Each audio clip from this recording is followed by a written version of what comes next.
Hi అండి, అందరికీ నమస్కారం. Welcome to our channel.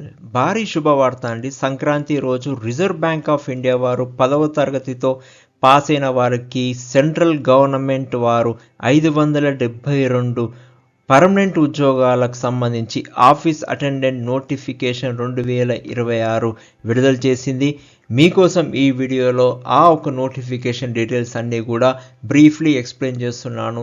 Eligibility ఎలా అప్లై చేసుకోవాలి, అప్లికేషన్ ఫీజు ఏంటి, ఎలిజిబిలిటీ ఏంటి అనేది కూడా ఈ వీడియోలో తీసుకొచ్చాను. కాబట్టి ఎక్కడ కూడా స్కిప్ చేయకుండా కంప్లీట్గా డీటెయిల్స్ చూడండి.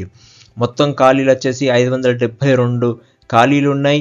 మన రాష్ట్రంలో 36 ఖాళీలు ఉన్నాయి హైదరాబాద్లో. మిగతా రాష్ట్రాలలో కూడా కొన్ని ఖాళీలు ఉన్నాయి.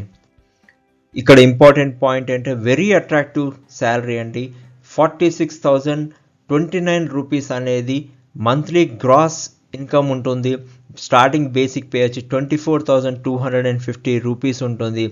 డియర్నెస్ అలవెన్స్ ఉంటుంది, హెచ్ఆర్ఏ ఉంటుంది, ట్రాన్స్పోర్ట్ అలవెన్సెస్ ఉంటుంది, అండ్ మినిమం బేసిక్ పే వచ్చేసి 24,250 రూపీస్ ఉంటుంది. ఇంకా అదర్ ప్రీ రిక్విజిట్స్ చూసుకుంటే బ్యాంకు వసతి లభ్యతను బట్టి మెడికల్ సదుపాయాలు, విద్యా ఖర్చుల రియంబర్స్మెంట్, న్యూ పెన్షన్ స్కీమ్ అనేవి కూడా ఈ ఒక పోస్ట్ తోటి వారు ఇస్తున్నారు. ఎడ్యుకేషన్ క్వాలిఫికేషన్ చూసుకుంటే యాజ్ ఆన్ 1/1/2026కి అవసరమైన అర్హత వచ్చేసి అభ్యర్థి 10th క్లాస్ అనేది ఖచ్చితంగా పాస్ అయి ఉండాలి. ఇంకొక ఇంపార్టెంట్ ఏంటంటే 1/1/026 నాటికి అండర్ గ్రాడ్యుయేట్ మాత్రమే అయి ఉండాలి. అంటే గ్రాడ్యుయేషన్ కంప్లీట్ చేసిన వారు ఈ యొక్క పోస్టులకి అర్హులు కాదు. 10th క్లాస్ పాస్ అయిన వారు ఆపై గ్రాడ్యుయేషన్ లోపు చదువుకున్న వారు మాత్రమే అర్హులని చెప్తున్నారు. అభ్యర్థులు ఏ ఆఫీస్కి దరఖాస్తు చేస్తున్నారు ఆ రాష్ట్ర కేంద్ర పాలిత ప్రాంతం యొక్క అధికారిక స్థానిక భాషలో ప్రావీణ్యం, చదవడం, రాయడం, మాట్లాడడం తప్పనిసరిగా ఉండాలి. ఒకవేళ హైదరాబాద్ వారు అప్లై చేస్తున్నారు అంటే తెలుగు ఖచ్చితంగా చదవడం రావాలి, రాయడం రావాలి, అండ్ మాట్లాడడం కూడా రావడం అనేది ప్రైమ్ ఎలిజిబిలిటీ అని చెప్తున్నారు. ఏజ్ లిమిట్ చూసుకుంటే 1/1/2026కి క్యాలిక్యులేట్ చేసుకుంటే 18 ఇయర్స్ నుంచి 25 ఇయర్స్ మ్యాక్సిమం ఉండాలి. అంటే జనవరి 2, 2001 కంటే ముందు మరియు జనవరి 1, 2008 తర్వాత జన్మించిన వారు ఉండకూడదని చెప్తున్నారు. ఈ 2 తేదీలు కలుపుకొనే ఉండాలి అని చెప్తున్నారు. ఏజ్ రిలాక్సేషన్ వచ్చేసి యాజ్ పర్ గవర్నమెంట్ రెగ్యులేషన్స్ ప్రకారంగా ఉంది. SC/ST వాళ్ళకి 5 సంవత్సరాలు, OBC వాళ్ళకి 3 సంవత్సరాలు, PWBకి 10 సంవత్సరాలు, PWB OBC వాళ్ళకి 13 సంవత్సరాలు, PWBD వారి SC/ST వాళ్ళకి 15 సంవత్సరాలు. As per government rules and regulations ప్రకారం ఏజ్ రిలాక్సేషన్ దొరుకుతుంది.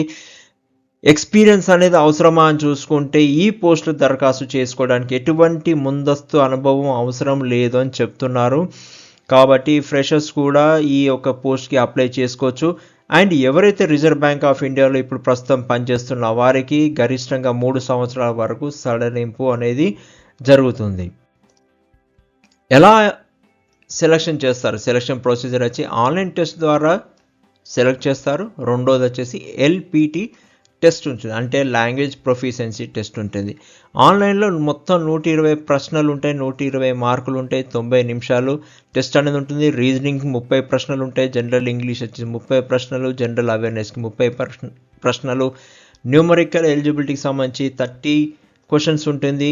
నెగిటివ్ మార్కింగ్ అనేది ఉంటుంది, 1/4 ఆఫ్ నెగిటివ్ మార్కింగ్ ఉంటుంది. కాబట్టి మీరు టెస్ట్ రాసేటప్పుడు మీకు తెలియని ఆన్సర్లకి కాన్ఫిడెంట్ లేని వాటికి అసలే టిక్ చేయకండి, నా యొక్క చిన్న సజెషన్. అండ్ LPT టెస్ట్ వచ్చేసి ఆన్లైన్ టెస్ట్ ఉంటుంది. మెరిట్ సాధించిన వారికి LPTకి పిలుస్తారు. అంటే ఆన్లైన్లో టెస్ట్ ఎవరైతే మెరిట్ సాధిస్తారో వారికి మాత్రమే LPT టెస్ట్ అని చేస్తుంది. ఇది కేవలం అర్హత పరీక్ష మాత్రమే, ఇది ఓన్లీ క్వాలిఫైయింగ్ అనేది మాత్రమే, దీంతో తీసుకోరని చెప్తున్నారు. But it is a qualifying exam. ఎలా చేసుకోవాలి, ఎలా అప్లై చేసుకోవాలి? ఇంపార్టెంట్ పాయింట్ అండి. ఇది ఎలా అప్లై చేసుకోవాలనుకుంటే ఇది కేవలం ఆన్లైన్లో మాత్రమే అప్లై చేసుకోవాలి.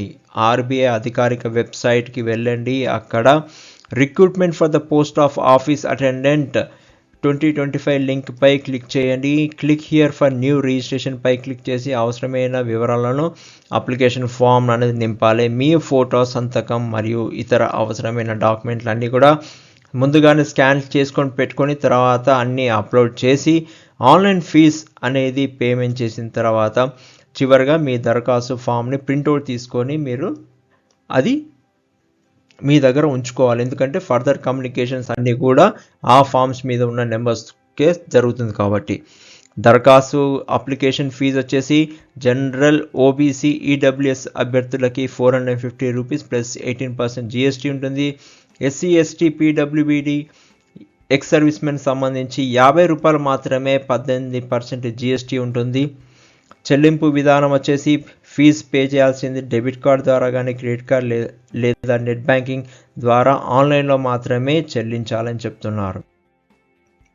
ఇక పదవీ కాలం మరియు ఉద్యోగ ప్రదేశం ఏంటంటే, పదవీ కాలం టెన్యూర్ వచ్చేసి this is a permanent central government job కాబట్టి ఇట్స్ ఎ గుడ్ ఆపర్చునిటీ.